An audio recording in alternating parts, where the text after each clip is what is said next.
Guys, we are fired up. We got some bars in the old CTS-V. And let me show you how we got to this point.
All right, guys, so that mild steel template bar that you seen in the last video freaking works every time. Let me go ahead and let me show you what we've done here. So we made that template bar out of mild steel, and then I've transferred it over now to the regular 1 5/8 083 chromoly tubing.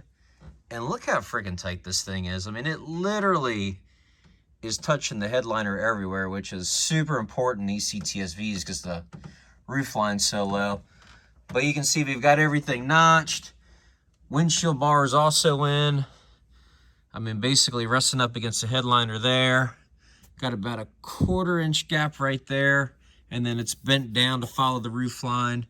And then notches into right there. None of this is even tacked in. I mean, literally, I've just notched it and set the bars in place.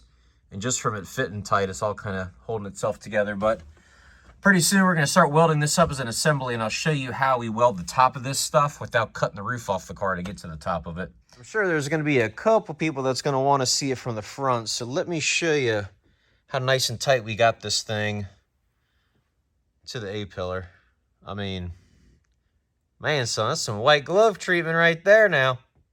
All right, guys, so now that we've got this stuff here in, I'm going to be adding just a couple more bars in here, so I'm going to put a little, probably 3/4 or 1 inch tube, kind of 45-degree gusset right here in case we ever do step this thing up to like a 25/3 cert in the future. So it'll have a gusset on this side. We'll go ahead and throw a gusset on that side over there. And then more than likely, I'm probably going to be putting a diagonal in the roof. One, for safety. Two, it's a great place to put the chute handle. It's up out of the way. It ain't, you know, down by the center console and accidentally bumping it. So this car is going to have a chute on it in the near future, so I figured we'll go ahead and while we're in here doing this, might as well go ahead and do that. So we'll do that here shortly, but next, I'm actually going to go ahead, we're going to start bending and notching the door bars, and then also I'm going to put a rocker bar in this thing. With the stock floors, stock rockers, and stock firewall, we actually don't need rocker bars in it, but to mount the seat how I want to do it, and plus for being a little extra safe, it's worth doing it now. So let's go ahead and let's start getting on that.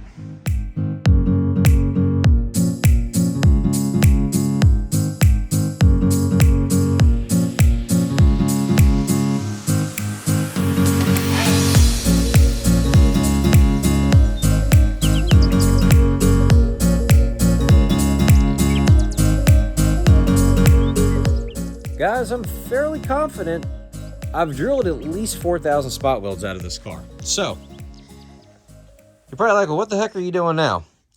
The factory floor mounts, gone. Getting rid of them. So, we're going to be running lightweight racing seats, and I want to mount the seats actually to the cage instead of to the car. It's a lot safer way to do it. Things won't move around as much, and now I can run a nice and straight rocker bar instead of having to bend it up and over, and that one will look smooth. So, these factory floor mounts or seat mounts, gone.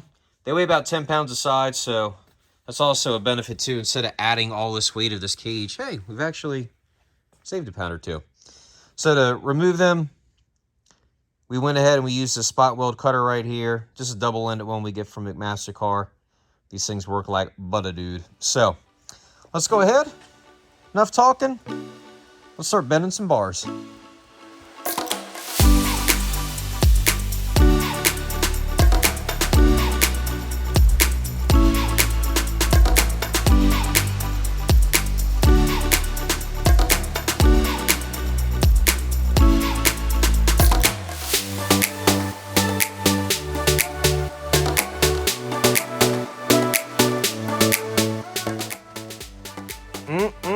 Boy, she's starting to look like a race car now.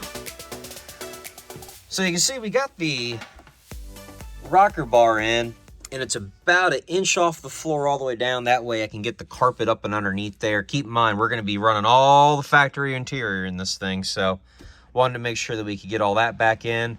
And then the door bar, we got really lucked out actually. So this door bar is straight, other than it's got a little teeny bend right here just to stay close to the door panel and allow some clearance for the aftermarket seats we're running, because the seat is basically like right up against that. But man, guys, just can't freaking stop looking at this thing.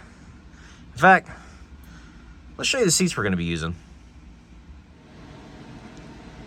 All right, here we go. So I hate seat shopping, just getting that out there. There's like literally 10,000 choices. So we opted for the Sparco QRTRs. I ain't gonna lie, they're pretty freaking sweet looking. So it's got a, it's not a carbon seat, but it's like some sort of super fancy show dog, lightweight fiberglass stuff they got going on. I'm hoping they're comfortable.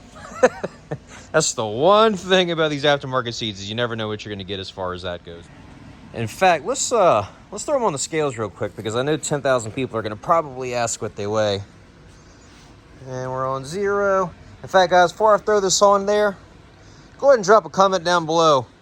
Tell me what you think they weigh. All right, let's see. All right, so there you go, right there. 16.170 pounds. I'll take it. So I'm totally like a kid on Christmas. I had to throw them in real quick just to check them out. And guys, they freaking fit nice. Super pumped with these. And you can kind of see what I'm saying here as far as the door bar goes. So we got to deal with the door panel and the seat. So that's why I put that little kick there just to get past that shoulder bolster there. But you can kind of see what we got going on. And then what I'm going to do as far as seat mount goes, this will be in the next video, but we're going to go directly from the cage. Once I get all this stuff welded in, we'll go directly from the rocker bar up, and I'm going to make a real nice seat mount that I usually do on these style seats.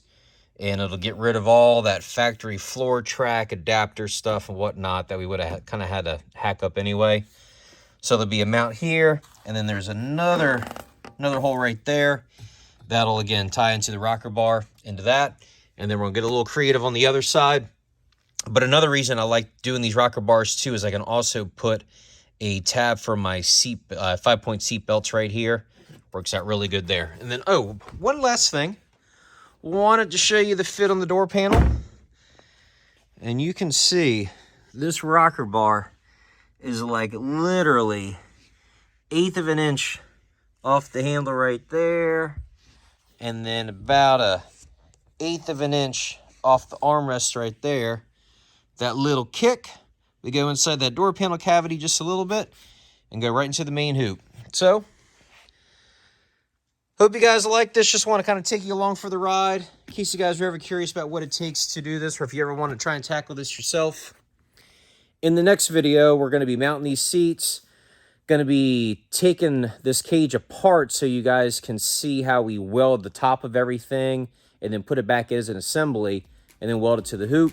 And then also, waiting in the wings over there, the Trailblazer's getting some stuff. So we've got that on order too, and looking forward to dropping the video on that. But in the meantime, guys, if you got any questions on cage work, put them down in the comments below, and I'll see y'all in the next one.